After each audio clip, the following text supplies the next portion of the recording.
আল্লাহ রাব্বুল আলামিন পরামর্শের মাধ্যমে কাজ করতে বলেছেন। পরামর্শ ছাড়া কোনো কাজের মধ্যে সফলতা আসবে না। সাহাবা আজমাইনদেরকে নিয়ে নবীজি বদরের যুদ্ধে যখন যাবেন, ওই মসজিদে নববীর বারান্দায় বসে বসে পরামর্শ করলেন, ও বন্ধু, 313 জন সাহাবী সেদিন যদি আমার রাসূলের সাথে বদরের যুদ্ধে না যাইতেন, আল্লাহর কসম আজকে এই মধুপুর পর্যন্ত ইসলাম আসতো না। ইসলাম ভালো করে বুঝুন বন্ধু, ওই 313 জন সাহাবী কিন্তু আমার আপনার মতোই আল্লাহর বান্দা ছিল, কিন্তু তাদের ঈমান ছিল এত মজবুত, আল্লাহ এবং রাসূলকে এত ভালোবাসতো, ওই বাসর ঘরের সুন্দরী বউটাকে দূর করে আল্লাহর নবীর প্রেমে পাগল হয়ে জিহাদের ময়দানে হাসতে হাসতে চলে যাইতো। কথা বলেন ঠিক কিনা? বন্ধু মুসলমানেরা, আল্লাহ রাব্বুল আলামিন ঘোষণা করেছেন, বাজান শারা'আলাকুম মিনাদ-দ্বীন, আমি আল্লাহ তোমাদের জন্য দ্বীনকে বিধিবদ্ধ করে দিয়েছি। আমি আমার পক্ষ থেকে তোমাদের জন্য দ্বীনকে বিধিবদ্ধ করে দিয়েছি, বিধিবদ্ধ করে দিয়েছি। তার মানে হলো আমাদের দ্বীন হিসাবে আল্লাহ পাক নিজেই নির্ধারিত করে দিয়েছে। জোরে কোন ঠিক কিনা? এখন যদি আল্লাহর দ্বীন না মানি, মুসলমান থাকা যাবে? দ্বীন মানে কি বাজান? ধর্ম মানে কি? বেজাল তো এখানে। হ্যাঁ, ধর্ম মানে কি? মুফাসসির কিরাম লিখেছেন বন্ধু, দ্বীন মানে হলো শুধুমাত্র কেবলমাত্র একমাত্র বিশ্ব জমিন যতদিন আছে শুধুমাত্র একজন মহামানবকেই আদর্শ নেতা হিসাবে, পদ্ধতি হিসাবে, নিয়ম নীতি হিসাবে, মডেল হিসাবে আমার জীবনে মানতেই হবে। এটার নাম হলো দ্বীন। দ্বীন মানে হলো নিয়ম নীতি পদ্ধতি। দ্বীন মানে নিয়ম নীতি, জোরে কয় না, দ্বীন মানে নিয়ম নীতি। এবার বলেন আপনি কার পদ্ধতি মানবেন? রাহমাতাল লিল, কারণ দ্বীনকে নির্ধারণ করেছেন কে? কাদের কাছে? মা ওয়াসা বিহি নূহা, আমি নূহকে নির্দেশ করে দিলাম, ও নূহ, খুব ভালো করে মনোযোগী হন, ও নূহ, আমি আল্লাহ তোমার জন্য আমার পক্ষ থেকে দ্বীনকে নির্ধারিত করে দিলাম। ওয়াল্লাযীনা আওহাইনা ইলাইকা, এবং আপনার উপরে মানে রাসূলের উপরে, আমার নবীজির উপরে রব্বে কারীম ওহীর মাধ্যমে দ্বীনকে নির্ধারিত করে দিয়েছেন। ওয়া মা ওয়াসাইনা বিহি ইব্রাহিম ওয়া মূসা ওয়া ঈসা, আল্লাহু আকবার, আন আকিমুদ্দীন ওয়া লা তাতাফাররাকু ফীহি, আল্লাহু আকবার। আল্লাহ বলতেছেন আমি ইব্রাহিমের উপরে, মুসার উপরে, ঈসার উপরেও এই নির্দেশ জারি করলাম, আন আকিমুদ্দীন, অবশ্যই তোমাদেরকে দ্বীন প্রতিষ্ঠা করতেই হবে। জোরে কন না সুবহানাল্লাহ। তার মানে দ্বীন প্রতিষ্ঠার আন্দোলন ছাড়া মুসলমান হওয়া যাবে? একদম ক্লিয়ার কথা। ওলামায়ে কেরাম পাশে বসে আছেন, আপনি কার আন্দোলন করবেন? ও আওয়ামী লীগের ভাইয়েরা, মুসলমান যদি হও, আল্লাহর কসম কোরআন থেকে আমি আব্দুল্লাহ আনসারী দাওয়াত দিয়ে যাচ্ছি। ও বিএনপির ভাইয়েরা শুনুন, আল্লাহর কোরআন থেকে দাওয়াত দিয়ে যাচ্ছি। ও জাতীয় পার্টির ভাইয়েরা শুনুন, আমি কোনো দল বুঝি না, আমি বুঝি আমি মুসলমানের সন্তান। আমি যদি আন্দোলন করি, আল্লাহর কোরআনের সুমহান আদর্শ প্রতিষ্ঠার আন্দোলন করব। এদিকে জোরে হয় না? জোরে কোন ঠিক কিনা? একজন মুসলমান হয়ে কবরে যায় যদি, এই যে আমার ভাই মরে গেল, কবরে গেছে কি যায় নাই? জোরে কোন যাইতেছে কি যায় না?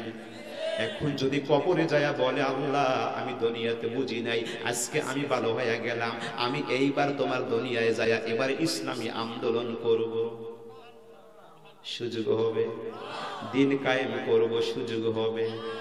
কেননা বন্ধু, একবারই সুযোগ, মৃত্যুর পরে কবরে যাওয়ার পর আর সুযোগ নাই দুনিয়াতে আবার ফিরে এসে আমি ইসলামী দলের সাথে আল্লাহওয়ালাদের সোহবাতে, ইমামদারদের সোহবাতে থাকতে পারবো, আসতে পারবো, এই সুযোগ আর কখনো হবে? বন্ধু মুসলমানেরা, আল্লাহ রাব্বুল আলামিন সুবহানাহু ওয়া তাআলা এই 24 সালের কথা পবিত্র কোরআনুল কারীমে তুলে ধরেছেন। জোরে কোন সুবহানাল্লাহ। কোরআন তো নাজিল হয়েছে একদিনের জন্য নয়, সারা দুনিয়ার, সারা কিয়ামত পর্যন্ত। কথা কোন ঠিক কিনা? বন্ধু মুসলমানেরা, আল্লাহ রাব্বুল আলামিন সুবহানাহু ওয়া তাআলা সেই কথাই পবিত্র কোরআনুল কারীমে তুলে ধরেছেন। ও বাজান, মানুষ যখন জালেম হয়ে যায়, মানুষ যখন জালেম হয়ে যায়, তখন আল্লাহ পাকের আরশ কাঁপতে থাকে। আল্লাহ রাব্বুল আলামিন সুবহানাহু ওয়া তাআলা ঘোষণা করেছেন, এই কোরআনকে যারা পরিত্যাজ্য করবে, আমার রাসূল কিয়ামতে তাদের বিরুদ্ধে মামলা দায়ের করবে। জোরে বলেন নাউযুবিল্লাহ। وقال الرسول يا رب إن قوم اتخذوا هذا القرآن مهجورا। আরেকটু জোরে বলেন আল্লাহু আকবার। وقال الرسول, রসুল কিয়ামতের দিন বলবেন, ইয়া রাব্বি, হে আমার প্রভু, ইন্না কওমি ইত্তাখাযু, এই যে আমার কওমের লোকেরা, হাযাল কুরআন, তোমার এই কোরআনকে পরিত্যাজ্য করে দিয়েছে, মাহজুরা, কোরআনকে পরিত্যাজ্য করেছে। এবারে বলুন তো বাজান, রাসূল যদি আমার বিরুদ্ধে মামলা দায়ের করে, কিয়ামতে বাঁচার কোনো উপায় আছে? ও ভাই মোহাব্বত নে বলেন আছে? আপনার পক্ষে কে ওকালতি করবে? রাসূল মামলা দিলে কিয়ামতে কে ওকালতি করবে? হাযাল কুরআন মাহজুরা, আল্লাহ এই যে আমার কিছু উম্মতেরা মুখে মুখে দাবি করেছে রাসূল আমাদের নবী, মুফাসসির কেরাম লিখেছেন রাসূল কিন্তু বলবেন ইন্না কওমি ইত্তাখাযু, আল্লাহ পাক সেই কথাই সূরা ফুরকান 30 নম্বর আয়াতে জানিয়ে দিয়েছেন।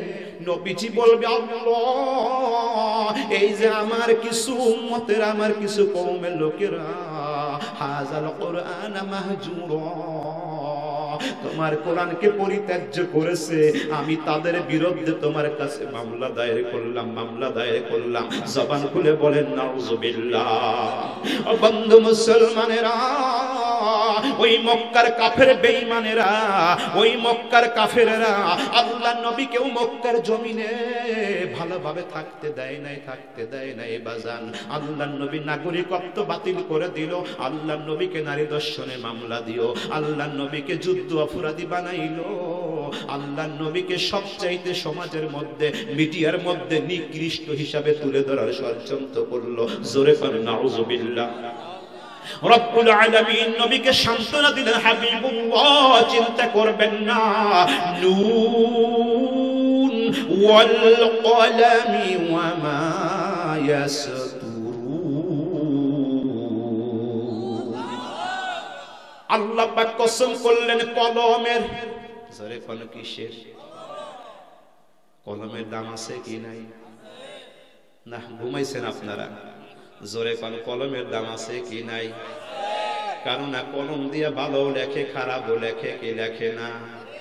যদি কলম দিয়ে মিথ্যা কথা লেখে, কলম দিয়ে মিথ্যা কথা লেখে, বলেন তো ওইটাও আল্লাহর দরবারে লিখিত হবে কি হবে না? আল্লাহ পাক কসম খাইয়ে বললেন সূরাতুল কলমের ভিতরে, হাবিবুল্লাহ আজকে আপনার বিরুদ্ধে ওরা যেই কলম দিয়ে লিখিত করেছে, মিথ্যা অপবাদ দিয়েছে, যেই খাতার মধ্যে লিখিত করেছে, এই খাতাও কিয়ামতের ময়দানে আমি আল্লাহ সাক্ষী হিসাবে দাঁড় করাবো। হাবিবুল্লাহ, যেই কলম দিয়ে ওরা আপনাকে লিখেছে, ওই কলমই একদিন আমি আল্লাহ ওদের বিরুদ্ধে নিজে লিখবো। যেই কাগজের বিরুদ্ধে জালেমরা লিখেছে, ওই কাগজের মধ্যেই আমি আল্লাহ একদিন ওদের বিরুদ্ধেও লিখিত করব। জবান খুলে বলেন সুবহানাল্লাহ। বন্ধু মুসলমানেরা, আল্লাহ রাব্বুল আলামিন সুবহানাহু ওয়া তাআলার হাবিব যখন আল্লাহ পাকের হুকুমে কাফের বেঈমানদের অত্যাচারে নির্যাতনে মক্কার জমিন থেকে হিজরত করে মদিনায় চলে গেলেন। জোরে কোন কোথায় চলে গেলেন? মদিনায় যখন চলে গেলেন, এবার রাসূল কিন্তু সুন্দর করে একটা দোয়া করলেন। ও বন্ধু, রাসূল মক্কা ছেড়ে যাওয়ার সময় হাসতে হাসতে গিয়েছেন নাকি কাঁদতে কাঁদতে দিয়েছেন? কথা কয় না, হাসতে হাসতে না কাঁদতে কাঁদতে? ও বন্ধু, না না, নবী যখন মক্কা ছেড়ে মদিনার দিকে যান, তখন তিনি দু চোখের পানি ছেড়ে দিয়ে কাঁদেন। কেননা মক্কার জমিনটা রাসূলের কাছে সবচেয়ে বড় ভালো লাগতো। কথা কোন ঠিক কিনা? আল্লাহর নবীকে কাফের বেঈমানেরা মক্কার জমিনে থাকতে দিবে না, চিরতরে উৎখাত করে দিবে। কিন্তু না না, একটু বলেন তো, মক্কার মাটির মালিক কে?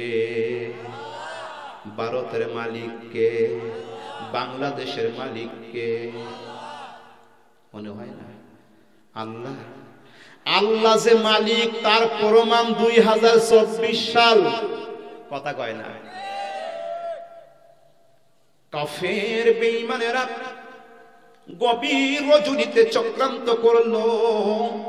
কি চক্রান্ত করলো সে কথা আল্লাহ পাক তুলে ধরেছেন সূরা বনী ইসরাঈল।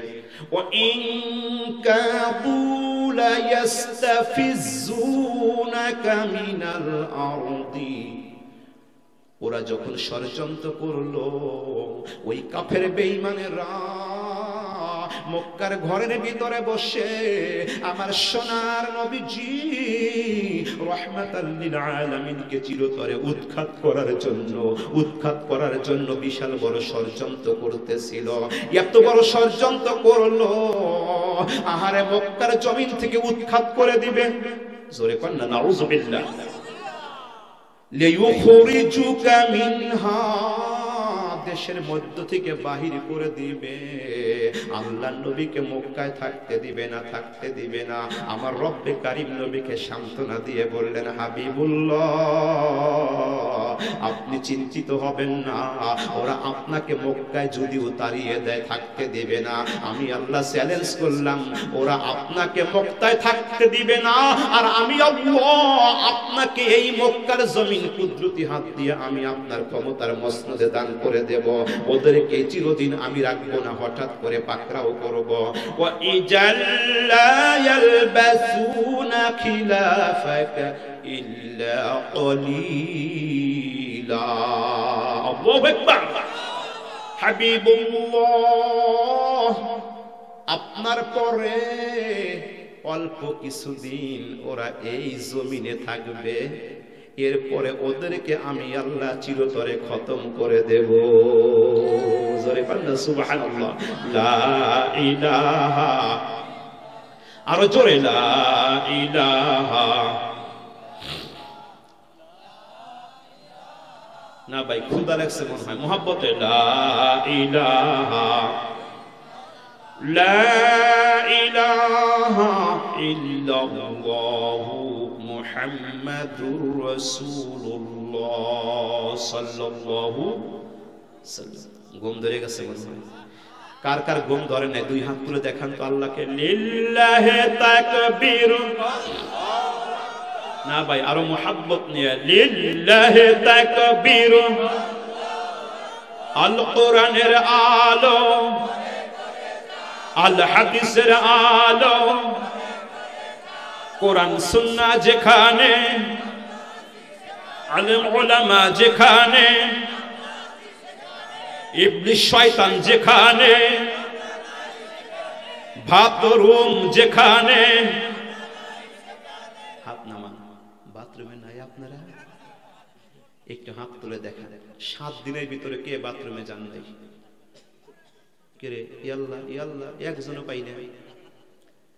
7 দিনের ভিতরে কে বাথরুমে যান নাই? হাত তুলুন। বন্ধু, তার মানে হলো বাথরুম আছে যেখানে, আমরা আছি সেখানেও।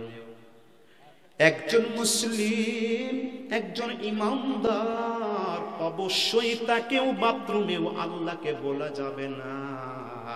আল্লাহর জিকিরে বাথরুমের ভিতরেও করতে হবে। এবার বলেন তো, আমরা কি বাথরুমের ভিতরে আল্লাহর জিকিরে করি? কথা কয় না? সবাই বলেন, করেন না আপনারা? আল্লাহ আল্লাহ আল্লাহ এরকম জিকিরে করি। রাসূল বললেন, সাহাবীরা শোনো, বাথরুমের ভিতরেও আল্লাহর জিকির বলা যাবে না, জিকির বলা যাবে না। সাহাবীরা বললেন, ইয়া রাসূলুল্লাহ, ইয়া হাবিবাল্লাহ, বাথরুমের ভিতরে কেমনে করে জিকির করব, নাপাক জায়গা? নবীজি বললেন, ফাযকুরুনি আযকুরুকুম, তোমরা আমাকে স্মরণ করো, আমি আল্লাহ তোমাদের স্মরণ করব। এবার বলেন তো, আল্লাহ পাক আমাদের স্মরণ করেন 22 ঘন্টা নাকি 24 ঘন্টায়? কথা কয় না বাড়া? যদি আল্লাহ আমাদের 10 মিনিট ভুলে যাইতো, আল্লাহর কসম আমরা কেউ দুনিয়াতে বাঁচতাম না। আল্লাহ কয়, গোলাম রে, ও বয়েল মোরের আমার গোলামেরা, তোমারে বাঁচানোর জন্য আমি 24 ঘন্টা অক্সিজেন ব্যবস্থা করে দিয়েছি। এই অক্সিজেন কেনার জন্য ঢাকা সাভারে যেতে হয় না, গাজীপুর যেতে হয় না। এই অক্সিজেনের জন্য আমি আল্লাহ তোমার পাশেই সবুজ গাছগুলো তৈরি করেছি। সবুজ বৃক্ষগুলো যেই শ্বাস ছাড়ে, ওখান থেকেই আমরা, সেখান থেকেই আমরা কিন্তু অক্সিজেন গ্রহণ করে থাকি। আল্লাহ কয়, গোলাম রে, তোমার ভিতরে যে বিষাক্ত গ্যাস রয়েছে, কার্বন ডাই অক্সাইড, এই বিষাক্ত গ্যাস যদি বাহির করতে না পারতা, তুমি গ্যাস ফরম হয়ে একদিন মারা যাইতে। মারা যায় না? এখন এই বিষাক্ত গ্যাসগুলো আল্লাহ পাক সুন্দর করে রাখার জন্য ওই গাছপালার খাদ্যের ব্যবস্থা করে দিয়েছেন। জবান খুলে বলেন সুবহানাল্লাহ। বন্ধু মুসলমানেরা, আল্লাহ বললেন, আমার 24 ঘন্টাই স্মরণ করো, আমি আল্লাহ তোমাদের স্মরণ করব। নবী আমার বললেন, বাথরুমের ভিতরেও তোমরা আল্লাহর জিকির করবে। সাহাবীরা বললেন, ইয়া রাসূলুল্লাহ, বুঝতে পারলাম না। নবী আমার বললেন, বাথরুমের ভিতরে জিকির কেমন হবে শোনো। জিকির মানে শুধু আল্লাহ আল্লাহ জিকির না, জিকির মানে শুধু সুবহানাল্লাহ জিকির না, জিকিরের অর্থ হলো ব্যাপক। ঠিক কি না? এই বুড়া আঙ্গুলের জিকির আছে কি নাই? না, কথা না বললে এই বুড়া আঙ্গুলের জিকির আছে কি নাই? ও বন্ধু, বুড়া আঙ্গুলের জিকির কি? আল্লাহ নবী বাইহাকি শরীফে বলেছেন বাজান, আমি সে কথা রিপোর্ট করে নিয়ে এসেছি বাজান। আনাউস ইবনে শুরাইবিল রাদিয়াল্লাহু তাআলা আনহু أنه سمع رسول الله صلى الله عليه وسلم ما يقول من مشى مع ظالم ليفويه وهو يعلم إنه ظالم. الله أكبر. আউস ইবনে শুরাইবিল পরিচিত একজন সাহাবী, তেনার থেকে হাদিস। তিনি বলতেছেন, নবীজির জবান মোবারক থেকে আমি শুনেছি, যেই ব্যক্তি কোন জালেমকে জালেম হিসাবে জানার পরেও সমর্থন করবে, ভালোবাসবে, সহযোগিতা করবে, শক্তি যোগাবে, ওই লোকটা কিন্তু এত বড় জালেম হয়ে যাবে। জালেমকে জালেম হিসাবে জানার পর ওই জালেমকে যে ব্যক্তি সমর্থন করবে, আল্লাহর নবী বলেছেন, ফাকাদ খরাজা মিনাল ইসলাম, ওই ব্যক্তি যেন ইসলাম থেকে বেরিয়ে গেল, ওই লোকটা আর ইসলামের মধ্যে নাই। ভালো করে বুঝুন। এখন আপনি জানেন অমুকে জালেম, ওই লোকটাকে আপনি সমর্থন করে ভোট দিয়ে চেয়ারে বসাইলেন, বলেন তো ওর দ্বারা দেশের মধ্যে শান্তি হবে না অশান্তি হবে? জোরে কয় না শান্তি না অশান্তি? সে কথাই বলেছেন, সাবধান হয়ে যাও।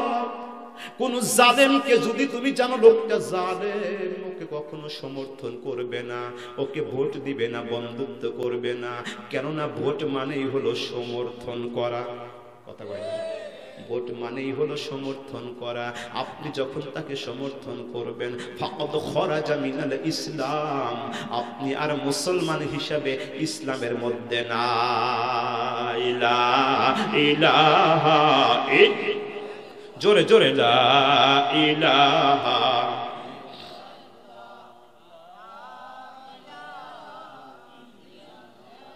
লা ইলাহা, সুন্দর লা ইলাহা লা ইলাহা ইল্লাল্লাহু মুহাম্মাদুর রাসূলুল্লাহ সাল্লাল্লাহু সাল্লাম। চলবে কিছুক্ষণ বাজান, যদি আর আধা ঘন্টা সময় চাই থাকবেন তো ইনশাল্লাহ? তাহলে ওঠা বসা করেন না। জি, একটু মহাব্বত নিয়ে শুনুন। বাথরুমের ভিতরেও কার জিকির হবে, সেই জিকিরের ধরন কি?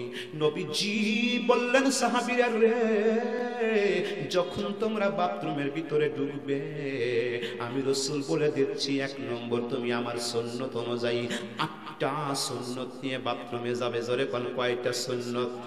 আরো জোরে। 1 নম্বর হলো বাম পা দিয়ে। কোন পা? 2 নম্বর স্যান্ডেল পায়। 3 নম্বর মাথায় টুপি অথবা গামছা, খালি মাথায় যাওয়া যাবে না। 4 নম্বর জবান খুলে একটা দোয়া পড়তে হবে। দোয়া আছে কি নাই? ওই দোয়া কার কার মুখস্থ আছে হাত তুলে দেখান তো বাজান। যাই, অনেকেরই আছে। ও ভাই, যাদের নাই দোয়াটা মুখস্থ করে নেবেন, কেননা শয়তান আমাদের বড় দুশমন, ঠিক কি না?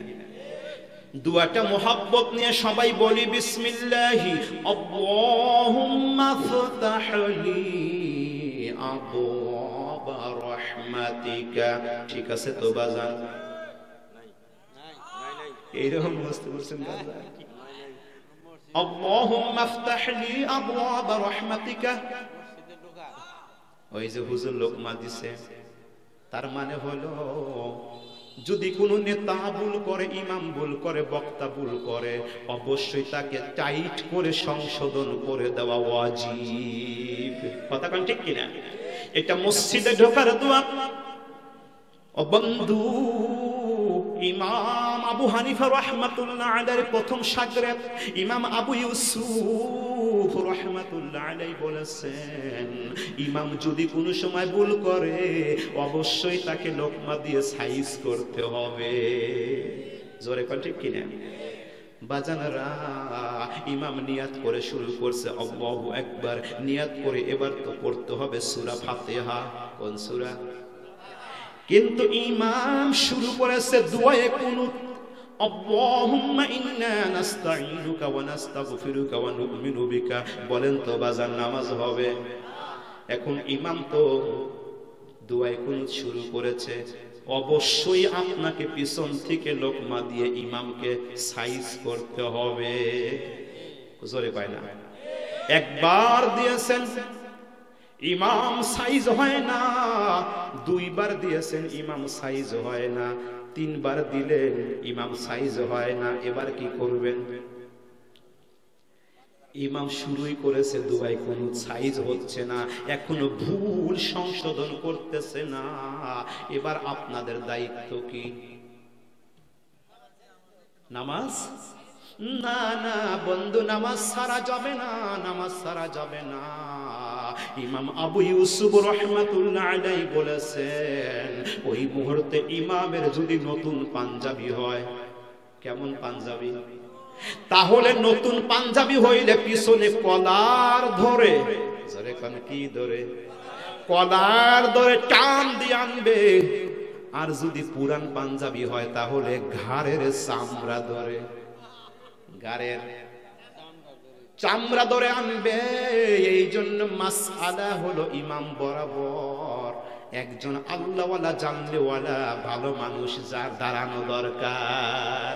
ইমাম যদি ভুল হয়, ইমাম যদি ওযু ছুটে যায়, যাইতে পারে না। মুসল্লি কয় প্রকার?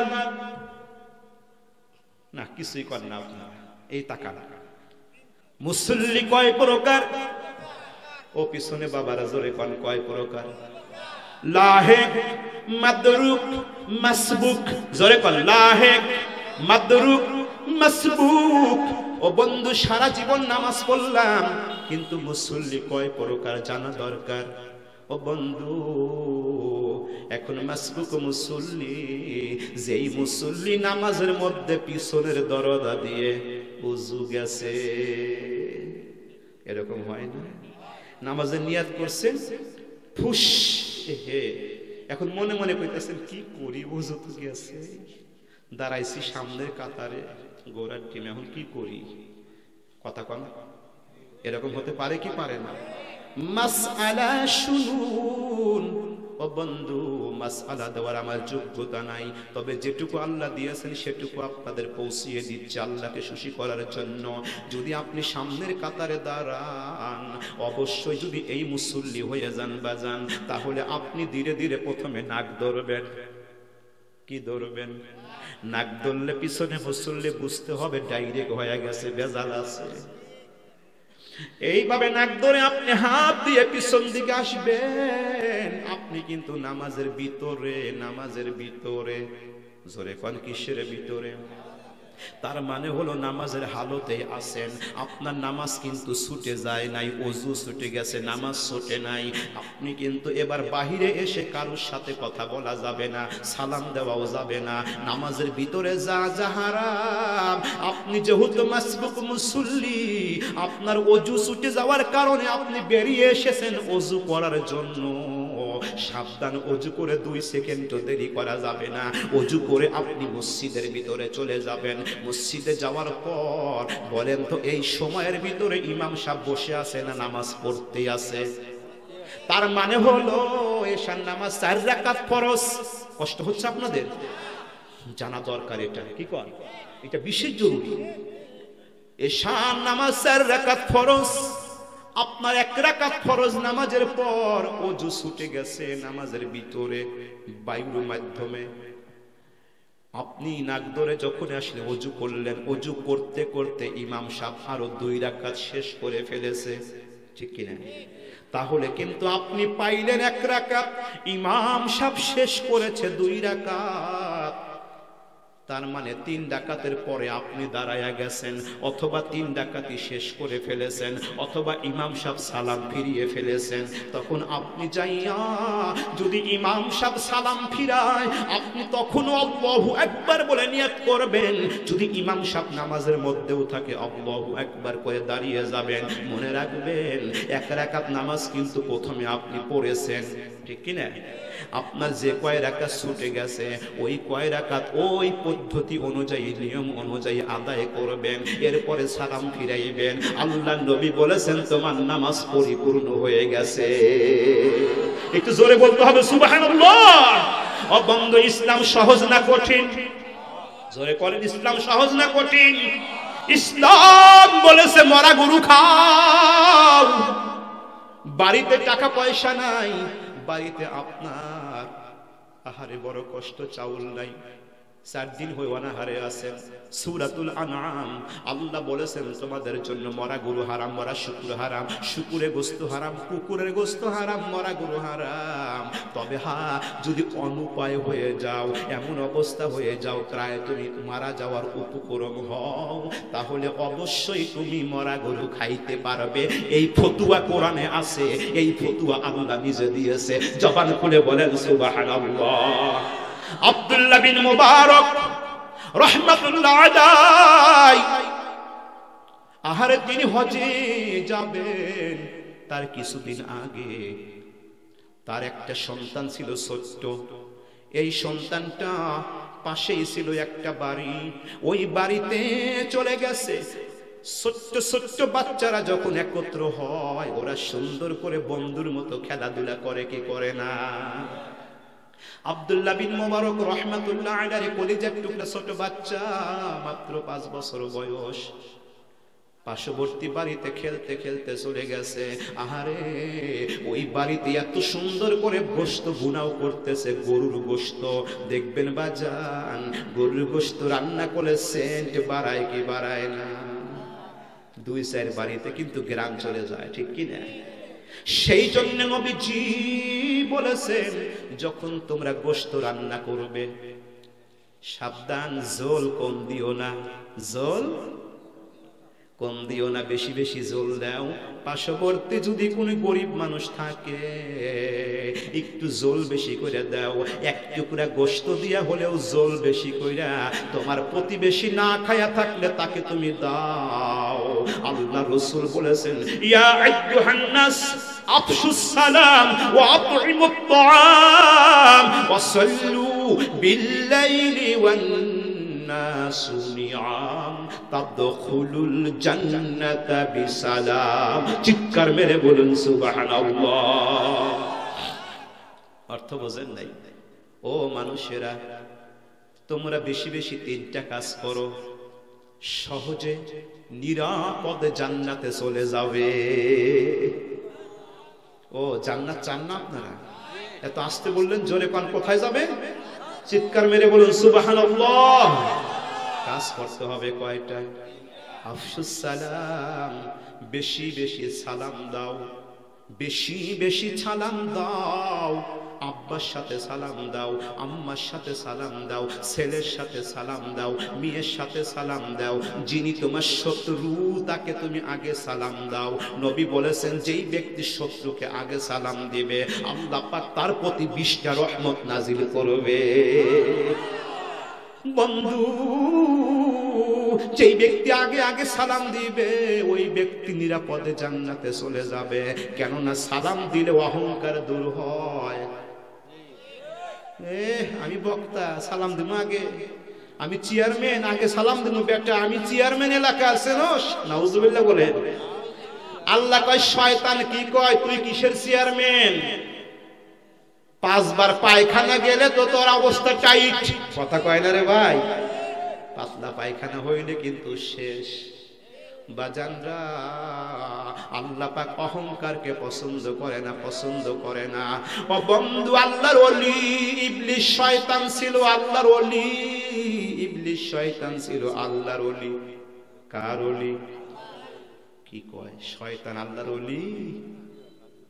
হাদিস শরীফে এসেছে।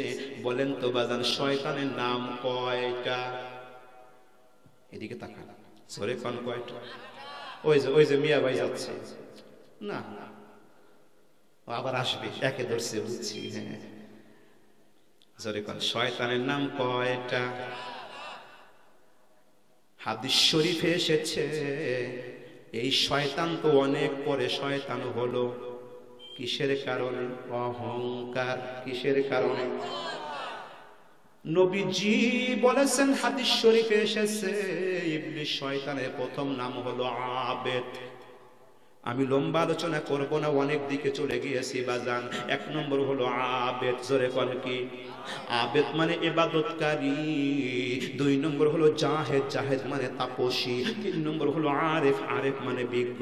4 নম্বর হলো ওলি, ওলি মানে বন্ধু। 5 নম্বর হলো মুত্তাকিন, মুত্তাকিন মানে পরহেজগার। 6 নম্বর হলো খাজের, খাজের মানে প্রহরী। 7 নম্বর হলো আজাজিল, আজাজিল, আজাজিল যার নাম হলো সর্দার বা নেতা। আর 8 নম্বর হলো শয়তান ইবলিস। শয়তান, জোরে কোন ইবলিস। তাহলে বলেন তো টাইটেল ছিল কয়টা? এই যে 8টা নামের ব্যাখ্যা আছে কি নাই? আছে, আছে, আছে। কিন্তু সেদিকে যাব না রে বাজান। এই যে আল্লাহর নবী বললেন ইবলিস শয়তানের শেষ টাইটেল হলো ইবলিস শয়তান। কেন হলো? শুধুমাত্র অহংকার করার কারণে, অন্তরের ভিতরে অহংকার জায়গা দেওয়ার কারণে, আমি আদমের চাইতে শ্রেষ্ঠ, এই অহংকার করার কারণে। কথা বল ঠিক কিনা? এই জন্য আজকে যারা অহংকার করবে, ক্ষমতার অহংকার করবে, শক্তির অহংকার করবে, আল্লাহ পাক তাদের ওই ক্ষমতার মসনদকে ভেঙে চুরমার করে দিবে। কথা বল ঠিক কিনা? এক জালেম বিদায় নিয়েছে, যদি আরো কোন জালেম জুলুম করে আল্লাহর কসম আল্লাহ ওই জালেমকে ওইভাবে বিদায় করে দিবে। এত আস্তে বললে জোরে পান ঠিক কিনা? আমার ভাইয়েরা কষ্ট হচ্ছে, শুনবেন কিছুক্ষণ আর আলহামদুলিল্লাহ। আমি শোনাবো পৃথিবীতে সবচাইতে আপন ঘরের নাম কি বলেন? রাসূল বলেছেন পৃথিবীতে সবচাইতে আপন ঘরের নাম হলো মসজিদ। ও বন্ধু, কিয়ামতের ময়দানে আমার কেউ আপন হবে না, কেউ পরিচয় দিবে না রে বাবা। কিয়ামতের ময়দানে আমার কেউ আপন হবে আল্লাহ রাসূল বলেছেন যে এই ব্যক্তি দুনিয়াতে মসজিদকে আপন বানাইবে, মসজিদকে আপন ঘর বানাইবে। ও বন্ধু মুসলমানেরা, আল্লাহর নবী বলেছেন আন আবু দারদা রাদিয়াল্লাহু তাআলা আনহু থেকে হাদিস, আন্নান নবী সাল্লাল্লাহু আলাইহি ওয়াসাল্লাম قال ان الله عز وجل زمين لمن كانت المساجد بيته الا من والجواز على الصراط يوم القيامه। জোরে বলেন আল্লাহু আকবার। নবীজি বলেছেন যে ব্যক্তি দুনিয়ার বাড়িতে এই মসজিদ খানাকে আপন ঘর বানাইবে ইয়াউমাল কিয়ামতের ময়দানে ওই কঠিন সময় আল্লাহ রাব্বুল আলামিন তার জন্য নিরাপত্তার দায়িত্ব নিয়ে নিবে। সুবহানাল্লাহ। এবার বলেন বাজান, ওই মসজিদ আপন ঘর হওয়া দরকার আছে কি নাই? কার কার আছে? আর একবার হাত তুলে দেখান। লিল্লাহ তাকবীর।